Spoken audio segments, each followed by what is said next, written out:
श्री गुरुचे उशिटेल आहे जे अवचटे, ते तेणे लाभे विटे समाधीसी. ओवी आहे 450वी, अध्याय आहे 13वा. शिष्याला आपल्या सद्गुरूच्या उच्चिष्ठाचा प्रसाद म्हणून जर लाभ झाला तर त्या लाभापुढे त्याला समाधीचे सुख सुद्धा कमी वाटते.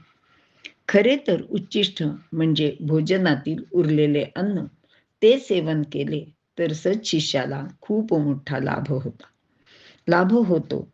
एकनाथ महाराज यांना असा प्रसाद मिळाला होता. त्यासंबंधी ही गोष्ट. एकनाथ महाराज गुरुच्या शोधासाठी अगदी लहान वयात घरातून बाहेर पडले. रस्त्यात काही लोक देवगिरीवर जाताना त्याला भेटले. तेथे जनार्दन स्वामी म्हणून कोणी सिद्ध अधिकारी व्यक्ती आहे असे त्याला कळले. तो त्या लोकांबरोबर जनार्दन स्वामींकडे गेले. तेव्हा स्वामी त्यांना भेटायला आलेल्या लोकांना काहीतरी भेटवस्तू किंवा प्रसाद म्हणून देत होते. एकनाथांनी त्यांना नमस्कार केला. तेव्हा जनार्दन स्वामी म्हणाले, बाळ, तू एकटाच आलायस का? तेव्हा ते हो म्हणाले. स्वामींनी विचारले, तुला काय हवे? काय देऊ तुला? तर एकनाथ म्हणाला की मला आपण आपला शिष्य म्हणून स्वीकार करा. मला माता पिता नाहीत. हे ऐकून जनार्दन स्वामी म्हणाले, ठीक आहे, तूर्त तू माझ्या इथे राहा, मग आपण पाहू काय करता येईल ते. एकनाथ तिथे राहू लागला. तो स्वामींची सर्वतोपरी सेवा करीत असे. हळूहळू स्वामींच्या लक्षात आले की हा मुलगा काही विशेष आहे. त्यांनी त्याला वेगवेगळ्या प्रकारचे शिक्षण दिले. अगदी ध्यान कसे लावायचे, चित्त एकाग्र कसे करायचे, त्यासाठी काय करावे लागते, इत्यादी गोष्टी शिकवल्या. आता एकनाथाने तारुण्यात पदार्पण केले होते. ध्यान लावून समाधी अवस्थेपर्यंत त्याची प्रगतीही झाली होती. आता हा शिष्य तयार झाला, पण याला अजून काहीतरी द्यायला हवे असे जनार्दन स्वामींना वाटत होते. आणि एक दिवस ते त्याला म्हणाले, एकनाथा, आज आपल्याला शूलभंजनावर जायचे आहे. एकनाथ लगेचच तयार झाले आणि स्वामींबरोबर चालू लागले. ते दोघे शूलभंजन डोंगर चढू लागले. तेथे खूप गर्द झाडी होती. माणसांचा अजिबातच वावर नव्हता. आता या निर्जन ठिकाणी आपण कशासाठी जायचं आहे असा प्रश्न सुद्धा एकनाथांच्या मनात आला. पण गुरूंचा शब्द त्यांनी मान्य केलेला होता आणि तो त्यांच्याबरोबर पर्वताच्या वरच्या शिखरावर आला. आता स्वामी थांबले. ते तेथील एका खडकावर बसले. तिथे एक मलंग आला होता. तो अत्यंत घाणेरडा दिसत होता.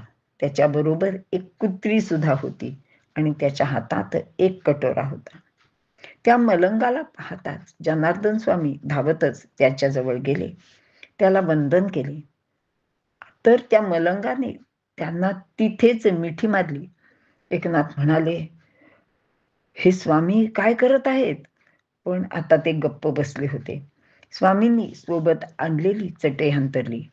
दोघे काही वेळ त्या चटईवर बसून बोलत होते. एकनाथ दूर उभा राहून हे सर्व पाहत होता. इतक्यात त्या मलंगाने तो कटोरा जनार्दन स्वामींच्या हातात दिला आणि म्हणाले, या कुत्रीचे दूध काढ. स्वामींनी कुत्रीचे दूध काढले. त्यानंतर त्या मलंगाने आपल्या सोबत आणलेल्या त्या मळकट झोळीतून शिळ्या भाकरीचे अगदी वाळलेले तुकडे बाहेर काढले. त्याचे आणखी बारीक बारीक तुकडे केले आणि त्या कटोऱ्यातील कुत्रीच्या दुधात टाकले. आता मलंग आणि स्वामी यांनी त्या एकाच कटोऱ्यातून ते खाण्यास सुरुवात केली. आता हे पाहून तर एकनाथाला काही कळेनासे झाले. तो दूर उभं राहून ते सर्व गपचूपपणे पाहत होता. पण मनात येत होते की हे नक्की काय चालले आहे. दोघांचे खाणे संपले. स्वामींनी एकनाथाला हाक मारली आणि म्हणाले की अरे, हा कटोरा धुवून आण. जवळच्या ओढ्यावर जाऊन एकनाथांनी त्यात थोडे पाणी घातले. तो विसळला तर त्या पाण्यावर भाकरीचे काही कण तरंगताना त्याला दिसले. आता ते पाणी ओतून कटोरा धुवायचा. पण एवढ्यात एकनाथाच्या मनात असे आले की ज्या अर्थी माझ्या सद्गुरूंनी या कटोऱ्यातील त्या मलंगाच्या बरोबर भाकरी खाल्ली आहे, तेव्हा यात काहीतरी विशेष असेल. या कटोऱ्यातील पाणी ओतून न देता ते पाणी त्यांनी पटकन पिऊन टाकले. मग तो कटोरा धुवून ते परत आले. नाथांच्या मनातील भाव मलंगाने जाणला होता. आता एकनाथांना त्या प्रसाद भक्षणामुळे आत्मजागृती झाली होती. आता त्या मलंगाच्या जागी त्यांना साक्षात दत्तात्रय दिसू लागले आणि कुत्रीच्या जागी त्यांना कामधेनू दिसली. आता एकनाथ देहभानावर राहिला नव्हता. तेव्हा मलंग स्वामींना म्हणाले, म्हणजे जनार्दन स्वामींना म्हणत होते की हा तुझा शिष्य अवतारी पुरुष आहे, त्याच्यावर योग्य ते संस्कार कर, तो खूप मोठे कार्य करणार आहे. आणि असे म्हणून तो मलंग कुत्रीसह अंतर्धान पावला. आता समाधीतून जाग्या झालेल्या एकनाथांनी स्वामींचे पाय घट्ट धरले आणि म्हणाले, आता जे मी काही पाहिले ते मला समजावून सांगा. स्वामी म्हणाले, तुझे पूर्व सुकृत आज फळाला आले, त्यामुळेच तुला माझे दैवत असलेल्या दत्तात्रयांचे दर्शन झाले आहे. असा हा श्री गुरूंच्या उच्चिष्टाचा प्रसाद महिमा आहे.